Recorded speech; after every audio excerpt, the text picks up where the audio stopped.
Welcome to the Faith and Business Podcast. I'm your host, Elle Edwards, founder of the Faith and Business Playground, here with mentoring, accountability, and this podcast to help you be youier, to help you embrace your inner weirdo so you can make Jesus CEO of your life and business.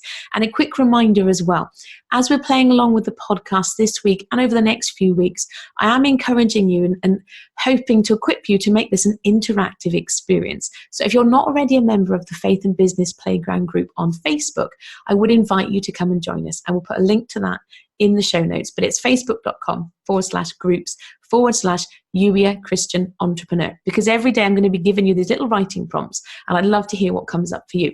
Anyway, on with today's episode with my little announcement over. Today, I'm going to share with you a little story that my mum tells from time to time. So in church on a Sunday, my mum plays the piano. My dad plays bass guitar. I play clarinet. This late friend of ours, Nikki, she plays the trumpet. And we have a little group. And it's great. It's lovely. I'm much better at playing the clarinet than I am at singing. So it's great. But sometimes my mum, we all, not just my mum, but she makes a bit of a song and dance about it. We all make mistakes sometimes. We all get the notes wrong and in a muddle. However, my mum, she likes to maintain that she likes having the rest of us there because it covers up her mistakes. Doesn't really make that many mistakes. But she often is heard to be quoting Les Dawson. Now, if you're of my sort of age, then you will remember Les Dawson. If you don't know who Les Dawson is, you're clearly younger than I am, or you don't live in the UK, which is entirely possible. Les Dawson was a comedian. He's dead now, and he used to play the piano, but it was like comedy piano playing. And he is quoted as saying that he has all the right notes, he just plays them in the wrong order. And my mum likes to quote Les Dawson from time to time when she gets her fingers in a bit of a pickle.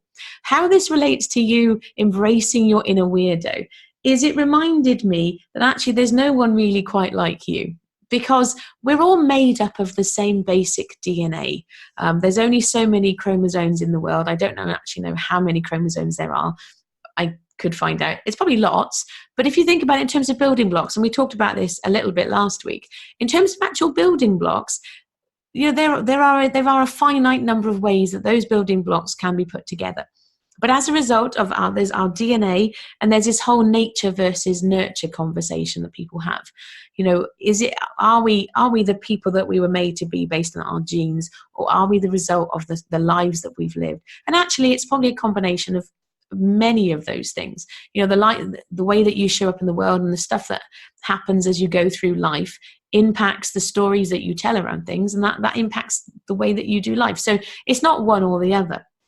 But what the reminder I had as a result of Les Dawson via my mum is that, even if there were two people with exactly the same DNA, even if they almost lived exactly the same, life. We talked last week about identical twins.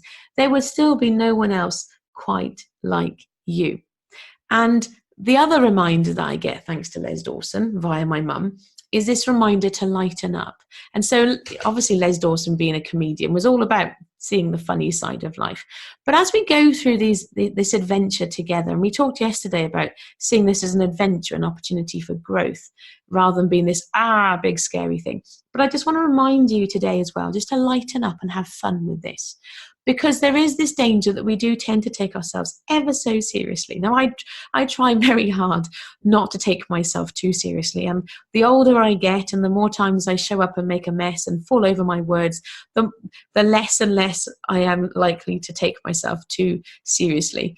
But actually, one of the reasons why I started this podcast almost a year ago now, and I started it during the summer holidays, and you will hear, if you're a regular listener, you will have already probably, almost undoubtedly, heard me fall over my words from time to time. I don't heavily edit these episodes at all. The only time I edit really is if the postman was to come, and then as a result the dogs start barking, because you clearly can't hear over that sort of noise. But otherwise, if I fall over my words, if I get myself in a muddle, it happens. I sometimes talk too fast. I do this on purpose. I don't do it as a time-saving exercise. Yes, of course it saves time not to have to edit out the occasional sort of flimity mix-up with words. So yes, it does save time, quite candidly, but it's not about that. It's actually my way of showing up and demonstrating by example but you can lighten up and you can just do life and you can live every single day and just be, and the sky won't fall down.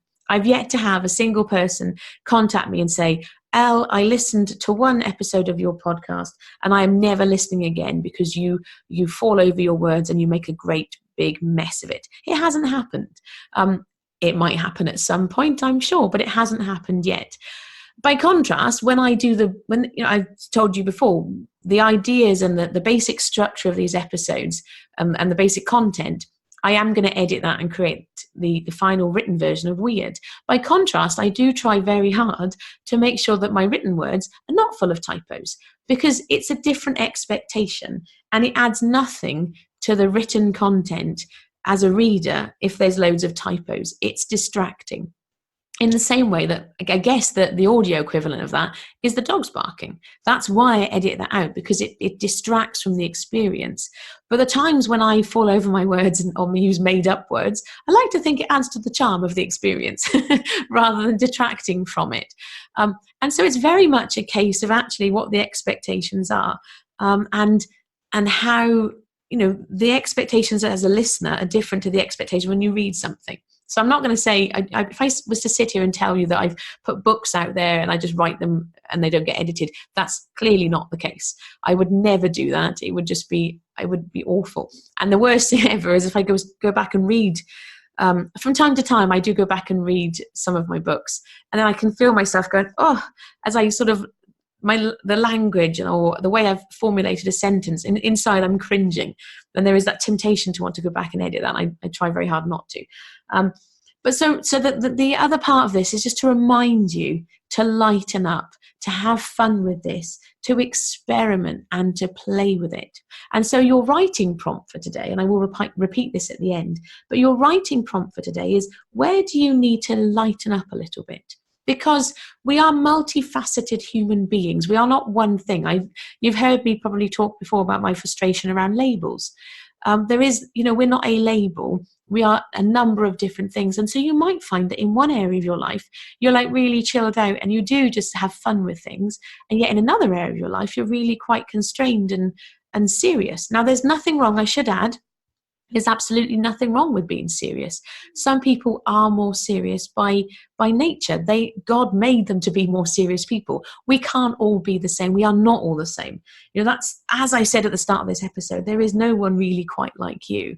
And so this is about you being you. This is about you embracing your little weirdos.